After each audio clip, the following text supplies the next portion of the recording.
Welcome back to Chase Your Dream Dog. So today on this video we're working on free shaping the place cot a little bit with Chase. This is probably his third or fourth time working on the place cot, so he kind of already understands the assignment, and he's a pretty motivated dog to work.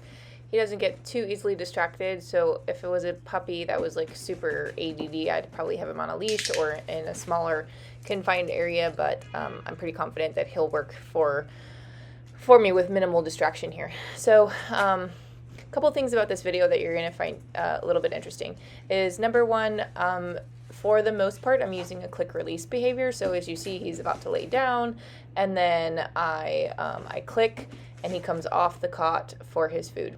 So a couple reasons that we do that. Number one, it creates a nice active dog. So instead of him being lazy and just having food delivered to him all the time, every time he hears a click, he should be coming back to me. It creates a dog that's moving around, and they're just more likely to offer spontaneous behaviors that we want, which is perfect for free shaping. Additionally, later on you see me offering him some room service, which we'll get into once we get to that part of the video. But there's another part in this video coming up shortly where you're going to see him offer a little bit of a bark. He's on the place cot. He gets a little bit frustrated that he's not getting up right there.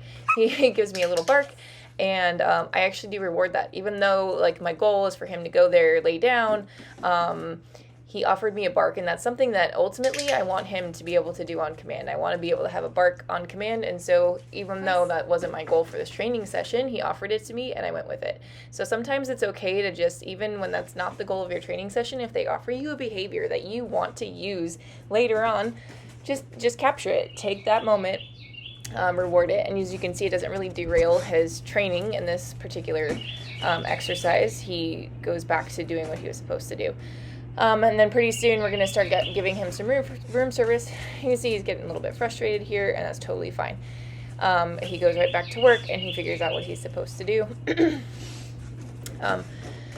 There we go. He goes back on. He gets back in.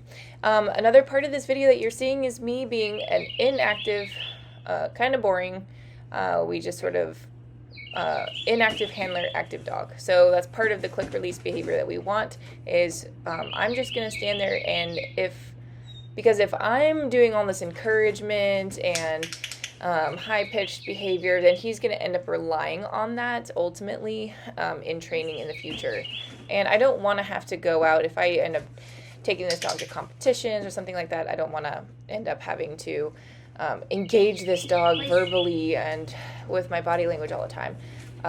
My stoicism should be a duration marker for him, and saying that, like, yeah, keep trying, you're doing what you should be doing. So here I'm giving him some room service, just feeding him directly while he's on the cot, and that's just the beginning of creating stability and duration in the behavior. Now I put the place cot up, and now since he offered me that bark, I'm just going to go see if he'll give me another one. There he goes.